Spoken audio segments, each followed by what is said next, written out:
Good morning, students. Welcome to class ninth,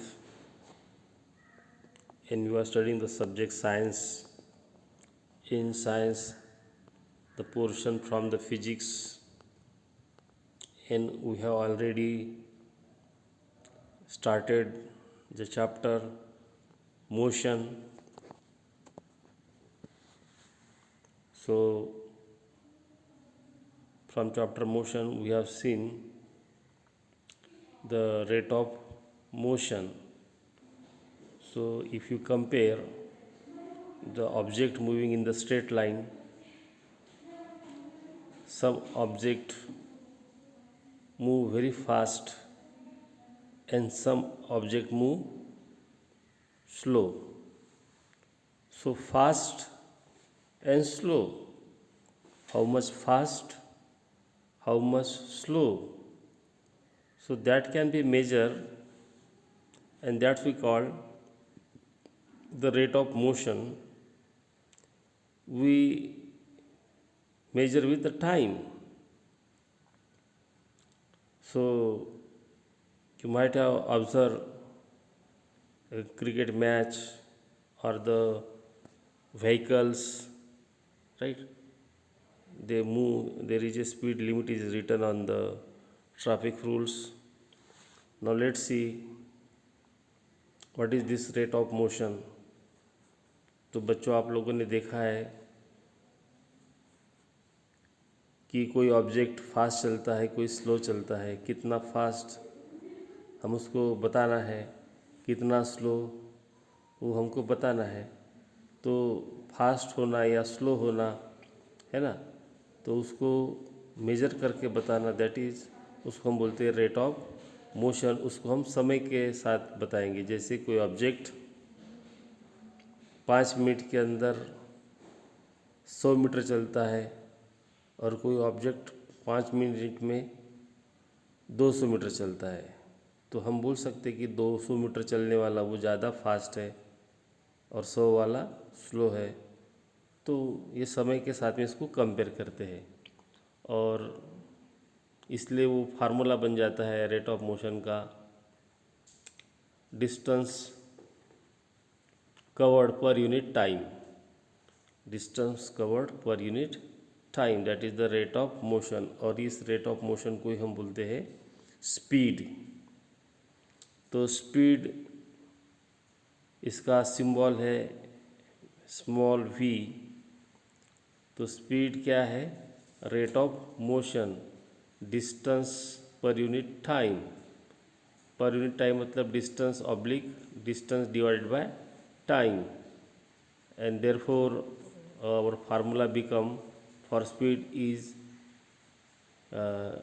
distance upon time, that is v is equal to s by t, where s is a distance. s क्या है? Distance. Distance को आप सोचेंगे कि d लिखना चाहिए, लेकिन scientifically यहाँ पे मतलब s लिखा है. डिस्टेंस के लिए स्मॉल s, ये याद रखना है. टाइम के लिए स्मॉल t, ये याद रखना है. स्पीड के लिए स्मॉल v. तो हमारा फार्मूला बन गया है v is equal to s by T. तो अलग अलग जगह पर अलग अलग यूनिट यूज़ करते हैं. जैसे मोटर व्हीकल्स है तो इसको हम डिस्टेंस किलोमीटर में और समय हम आवर्स में लिखते हैं. तो इसको लिखते हैं किलोमीटर पर आवर्स, है ना. तो मोशन हमने देखा है, for motion, uniform motion we have to take average speed. तो सभी मोशन यूनिफॉर्म नहीं होती है, कुछ मोशन नॉन यूनिफॉर्म होती है. जैसे ट्रेन, बस, शुरुआत इनकी धीमे गति से और फिर धीरे धीरे इसकी गति बढ़ती है, इसकी मोशन बढ़ती है ना. तो हम कौन सी पकड़ा जाए उनकी मोशन, है ना, कितने तेज़ चलती है. मतलब अगर ट्रेन हम सोचेंगे कि मुंबई से चलकर कलकत्ता ट्रेन जा रही है तो कितने स्पीड में चलती है, तो एक जैसी स्पीड में नहीं चलती है. तो इसलिए हम उसकी स्पीड निकालने के लिए हम एवरेज स्पीड निकालते हैं, है ना. कभी धीमे, कभी तेज़, तो इसको सभी को हम एवरेज करते हैं. तो एवरेज निकालने का तरीका कैसा है? तो एवरेज निकालने का तरीका है कितना टोटल डिस्टेंस हो जाता है और कितना उसको टोटल समय लग गया। तो total distance travel upon total time taken. तो ये अगर हम पूरा ऐसा टोटल डिस्टेंस देख लेंगे और पूरा समय कितना लग गया वो उसको डिवाइड करेंगे तो हमको उसकी स्पीड मिल जाएगी। तो ये फार्मूला हम लगा सकते हैं जो मोशन यूनिफॉर्म नहीं है। अभी इसके ऊपर कुछ एग्जाम्पल हम करके देखेंगे। तो ये कैलकुलेट करके देखना है, पेन कॉपी साथ में रखना है। तो मैं क्वेश्चन यहाँ पे जैसे बता देता हूँ एग्जाम्पल का। An object travels 60 metre in 4 second. कोई भी ऑब्जेक्ट है तो वो 60 मीटर चलता है 4 सेकंड के अंदर। एंड देन फिर वो जो है अनदर 16 मीटर 2 सेकंड। तो शुरुआत में 4 सेकंड लगाता है 16 मीटर के लिए और बाद में और 16 मीटर के लिए 2 ही सेकंड लगाता है। मतलब शुरुआत में कैसे है फास्ट है और बाद में शुरुआत में कैसा है स्लो है, 4 सेकंड लग रहा है और बाद में स्लो हो जाता है, 2 ही सेकंड में पहुंच जाता है 60 किलोमीटर। तो यहाँ पे ऑब्जेक्ट की स्पीड यूनिफॉर्म नहीं है, नॉन यूनिफॉर्म है। तो पहले 4 सेकंड में 16 और फिर 2 सेकंड में ही 16 मीटर पहुंच जाता है। तो what is the average speed of the object? तो ऑब्जेक्ट की एवरेज स्पीड एक कैसे निकालेंगे क्योंकि यूनिफॉर्म स्पीड नहीं है। तो उसकी एवरेज स्पीड हम हमारा फार्मूला दिया गया है उसके मुताबिक इसकी स्पीड निकालेंगे। तो देख लो, तो उसका टोटल डिस्टेंस ट्रैवल हो जाता है पहला 16 और फिर दूसरा 16 किलोमीटर, तो हो जाता है 32 किलोमीटर। टोटल डिस्टेंस हो गया 32 किलोमीटर। और टोटल समय कितना लग गया? तो पहले लग गया 4 सेकंड और बाद में लग गया 2 सेकंड, तो हो गए 4 और 2 6। तो हम हमारे फार्मूले में लिखेंगे टोटल एवरेज स्पीड निकालने के लिए total distance travel upon total time taken, है ना। तो टोटल डिस्टेंस हो जाता है 32 मीटर और टाइम हो जाता है 6 सेकंड। तो इसको हमको कैलकुलेट करना है। तो ये कैलकुलेट करना है तो आ जाता होगा आपको डिवाइड करना। तो 32 को 6 से डिवाइड करना है। 32/6 इसका क्या मतलब होता है कि बहुत बार मैंने देखा है बच्चों को ये 32 डिवाइड बाय 6 इसका मीनिंग समझ में नहीं आता है ना। तो 32/6 इसका मतलब होता है 32 डिवाइडेड बाय 6। तो आप उसको डिवाइड के रूप में हम उसको कैलकुलेट करके देखना है। डिवाइड के रूप में लिखते हैं ना मैथ्स में, वैसे लिखना है। तो 32 डिवाइडेड बाय 6, तो हमको जो आंसर मिलेगा वो आएगा 5.33। तो इसको हम सामने फिर इसके यूनिट लगा देते हैं। तो ऊपर में क्या था? मीटर था और नीचे में मीटर मतलब डिस्टेंस मीटर में देखते हैं और टाइम हम सेकंड में अपॉन। तो हम इसके आगे यूनिट लगा देते हैं 5.33 मीटर अपॉन सेकंड। तो अपॉन सेकंड को हम क्या कर सकते हैं, इसका इनवर्स वो पावर लिखते हैं -1, है ना। -1 मतलब इसका अपॉन का मीनिंग हो जाता है। तो -1 पावर दिया है ना -1 का, उसको तो माइनस पावर दिया है, इसका मतलब समझ लेना कि वो अपॉन मतलब अपॉन एस है ना, m/s। तो यस को वो हम डिनोमिनेटर में लिखने के बजाय हम न्यूमरेटर में लेके आएंगे तो उसको -1 का पावर देके लिख सकते हैं। तो ये एक तरीका है मैथ्स के अंदर, तो वो एक लाइन में आ जाता है। तो इस तरह से इसका आंसर आ गया है कि एवरेज स्पीड जो ऑब्जेक्ट चल रहा था एवरेज स्पीड है 5.33 मीटर पर सेकंड। सो ये इस तरह से हमने कोई भी ऑब्जेक्ट है उसका हम एवरेज स्पीड निकाल सकते हैं। अभी वेलोसिटी क्या होता है, तो स्पीड और वेलोसिटी, तो स्पीड जो है इसको हम बोलते हैं स्केलर क्वांटिटी। स्केलर मतलब सिर्फ उसको उसका मैग्नीट्यूड देखा जाता है, मतलब स्पीड उसको मैग्नीट्यूड, मतलब कोई भी ऑब्जेक्ट चल रहा है उसकी स्पीड डिस्टेंस अपॉन टाइम। लेकिन वेलोसिटी, जैसे मैं आपको एग्जाम्पल के तौर पे बता दूं, अगर हम कहेंगे कि बस स्टैंड है हमारा सापुतारा का, और वहाँ से एक बस छूट गई, मतलब चल पड़ी, और बस वो 2 किलोमीटर तक चली गई। तो वो 2 किलोमीटर पर चली गई तो हम उस बस को ढूंढना थोड़ा मुश्किल हो सकता है। इसलिए मुश्किल हो सकता है कि हमने 2 किलोमीटर बताया, लेकिन वो किस दिशा में गई, वो पूरब की तरफ गई, पश्चिम की तरफ गई, दक्षिण की तरफ गई कि उत्तर की तरफ गई, ये तो नहीं बताया। तो वो बस जाएगी दूसरी तरफ और हम ढूंढेंगे दूसरी तरफ। तो हम वेलोसिटी अगर ये टर्म यूज़ करते हैं जिसके अंदर दिशा भी निर्देश होता है, दिशा भी इंक्लूड होती है, डायरेक्शन भी इंक्लूड होता है, तो वेलोसिटी एक व्यापक टर्म है। Velocity is more comprehensive, includes direction of motion. तो मोशन की डायरेक्शन भी जिसके अंदर बताया जाता है तो उसको हम बोल सकते हैं वेलोसिटी। तो वेलोसिटी है क्या, रेट और डायरेक्शन, रेट और डायरेक्शन दोनों इंक्लूड होगा मोशन का, तो उसको हम बोलते हैं वेलोसिटी। तो स्पीड और वेलोसिटी के अंदर डिफरेंस इतना ही है कि स्पीड के अंदर हम डायरेक्शन नहीं बताते हैं और वेलोसिटी के अंदर डायरेक्शन दिखा देते हैं। लेकिन फार्मूला अगर लिखना है तो फार्मूला दोनों का एक ही होता है, v is equal to S upon T.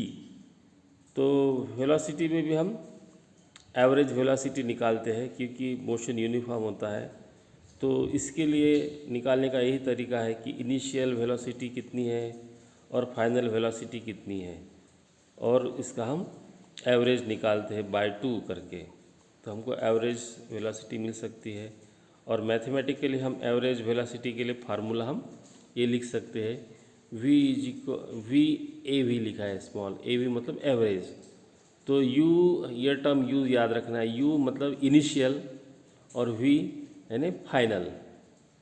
तो ये initial velocity plus final velocity divided by 2, तो हमको एवरेज वेलोसिटी मिल जाएगी। तो इस तरह से एवरेज वेलोसिटी हम निकाल सकते हैं, इनिशियल वेलोसिटी और फाइनल वेलोसिटी लेके। तो इस तरीके से हम ये वेलोसिटी टर्म यूज़ करना है जब हमको डायरेक्शन भी इंक्लूड किया गया है। तो ये वेलोसिटी और स्पीड में डिफरेंस इतना ही है कि ये वेलोसिटी को हम बोलते हैं वेक्टर क्वांटिटी और स्पीड को बोलते हैं स्केलर, मतलब उसके अंदर सिर्फ मेजरमेंट होता है और इसके अंदर डायरेक्शन भी बताया जाता है, इसलिए इसको हम बोलते हैं वेलोसिटी। लेकिन कैलकुलेशन करने के लिए फार्मूला दोनों का एक ही है, v is equal to S by T. तो ये याद रहे, ज़्यादा बॉदर नहीं होना है स्पीड और वेलोसिटी में। The SI unit of the speed is, तो इसका यूनिट वही है मीटर पर सेकंड। तो जैसे स्पीड का बताया इसका भी है ना, वो वेलोसिटी का भी वही है। तो ऐसा यूनिट है metre per second. From given value in any unit has to be converted into SI unit. अगर दूसरा कोई भी एग्जांपल दिया गया, दूसरा यूनिट यूज़ किया गया, तो हमको वो कन्वर्ट करना पड़ेगा। कैलकुलेशन करने के लिए हमको एसआई यूनिट में कन्वर्ट करना पड़ेगा, है ना। तो एसआई यूनिट है ये स्पीड का और वेलोसिटी का, हम बोलेंगे मीटर पर सेकंड, लेकिन इसको अगर हमको किलोमीटर में दिया होगा, आवर्स में दिया होगा, तो हमको ये मीटर में और सेकंड में कन्वर्ट करना पड़ेगा। तो देखिए, लेट्स सी, अभी इसको एक एग्जांपल देकर आपको बताते हैं। तो ओडोमीटर, ओडोमीटर आप सभी को मालूम होगा, मैंने पिछले टाइप में बताया था। ओडोमीटर वो होता है कि जो गाड़ी के अंदर लगा होता है और गाड़ी के ऊपर लगा होता है, और सामने में जो स्पीडोमीटर होता है उसी में ओडोमीटर भी होता है। उसके अंदर दिखाई देता है कि गाड़ी कितना चली, 1 किलोमीटर, 2 किलोमीटर, 3 किलोमीटर, तो वो रीडिंग बताते रहता है। तो वो होता है ओडोमीटर। स्पीडोमीटर के साथ में ओडोमीटर भी होता है। तो कोई व्हीकल्स है और उसको हमको स्टार्ट करना है, तो पहले उसके ऊपर रीडिंग देख लेना है। तो क्वेश्चन देखिए, the meter of the car reads 2000 kilometre, मतलब शुरुआत में उसके अंदर रीडिंग दिखा रहा है 2000 किलोमीटर, मतलब ऑलरेडी चली हुई है 2000 kilometre. At the start of the trip, अभी इस ट्रिप स्टार्ट करना है अभी 2000 के आगे, है ना। तो पहले उसकी 2000 तक चलिए, अभी आगे स्टार्ट करना है। And 2400 kilometre at the end of the trip, और हमारी ट्रिप ख़त्म होगी। तो शुरुआत में इसको 2000 था और हमारी ट्रिप ख़त्म होगी, तो तब रीडिंग देखे तो 2400 किलोमीटर। तो इससे अंदाज़ा हो गया कि वो 400 किलोमीटर वो ज़्यादा चली है। तो 400 किलोमीटर चली है। If the trip took 8 hours, तो ये ट्रिप ने 400 किलोमीटर चलने के लिए 8 घंटे लिया है। तो calculate the average speed of the car, तो वो कार की एवरेज स्पीड कितनी है निकालना पड़ेगा, है ना। Average speed of the car in kilometre per hours and metre per second, दोनों में निकालना है। किलोमीटर पर आवर्स में भी निकालना है और मीटर पर सेकंड में भी निकालना है। तो देखिए कैसे निकालते हैं। तो टोटल डिस्टेंस कितना चला कार ने, 400 किलोमीटर, और टाइम कितना लग गया, 8 घंटे। देखिए,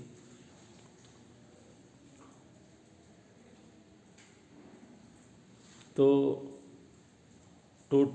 distance covered by the car, तो ये यहाँ पे दिखाया 2s is equal to 2400 minus 2000, मतलब ये डिफरेंस।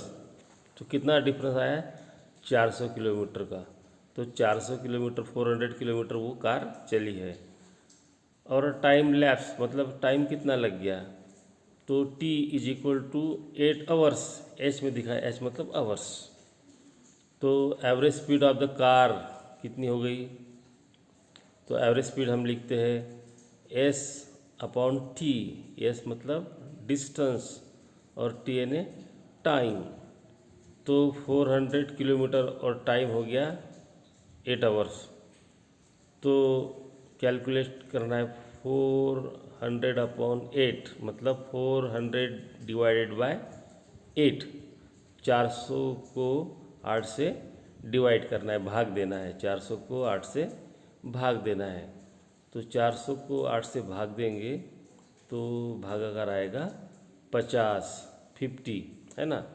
400 को 8 से डिवाइड करेंगे तो 50 आएगा। कैलकुलेट करके देखो, तो ये आ गया 50।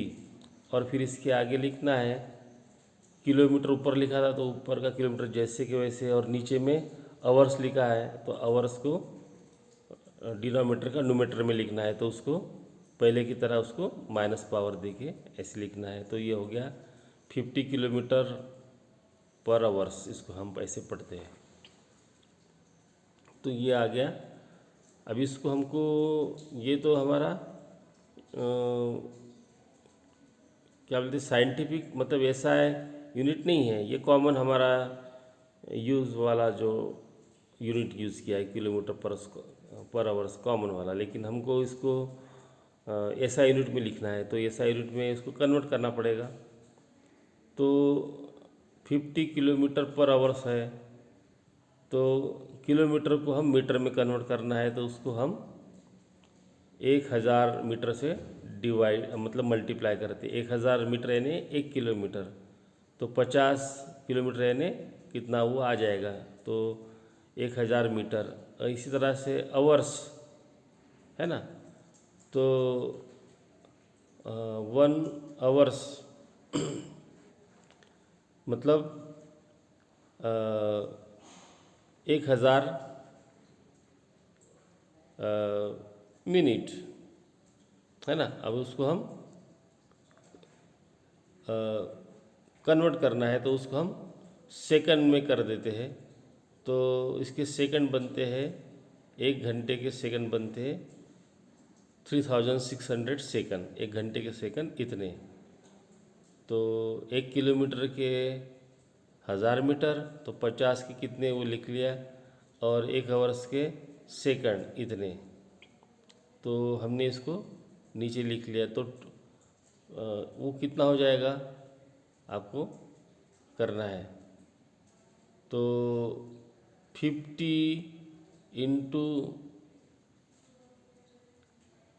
1000 हो जाएगा 50,000 अपॉन 3600 ये लिखना है। तो 50,000 डिवाइडेड बाय 3600, तो नीचे के 2 जीरो काट देना है, ऊपर के 2 जीरो काट देना है, और फिर डिवाइड करके देखना है। तो डिवाइड करने से हमको आंसर आएगा, मतलब डिवाइड किससे करना है, तो 500 डिवाइड बाय 36, तो हमको आंसर आएगा 13.9 मीटर पर सेकंड। तो ये इसको हम कन्वर्ट कर सकते हैं। तो average speed of the car is 50 kilometre per hours, या हम SI यूनिट के अंदर 30.9 मीटर पर सेकंड, तो हम इसको कन्वर्ट भी कर सकते हैं। तो इस तरीके से हम जो यूनिट है हमारे किलोमीटर का, हम मीटर में, और टाइम है आवर्स का, हम सेकंड के अंदर कन्वर्ट कर सकते हैं। और इस तरीके से हम कुछ न्यूमेरिकल और भी कर सकते हैं। तो जो अभी तक हमने फार्मूला सीखे हैं, उस फार्मूला के ऊपर ये न्यूमेरिकल था, है ना। इसको और भी न्यूमेरिकल है, तो आप उसको करके देखना है। तो आज के लिए हमारा इतना ही, मतलब हमने सीखे एवरेज स्पीड, है ना, और वेलोसिटी क्या होते हैं वो सीखे, एवरेज वेलोसिटी कैसे निकालते हैं वो सीखे हैं। तो ये एवरेज स्पीड हमने सीखे है, डिस्टेंस ट्रैवल देखा है, टाइम देखा है, उसको कन्वर्ट कैसे करते हैं वो देखा है ना। फार्मूला में डाल के हम स्पीड या वेलोसिटी हम निकाल सकते हैं। तो ये आप अपने कोशिश करना है, अपने जो बुक्स में दिया है न्यूमेरिकल स्पीड निकालने वाला, उसको आप करके देखना है। और कोई क्वेश्चन होगा तो मुझे पूछ लेना है फ़ोन करके। इसी के साथ थैंक यू। आपका दिन अच्छा हो, है ना, मंगलमय हो। Thank you.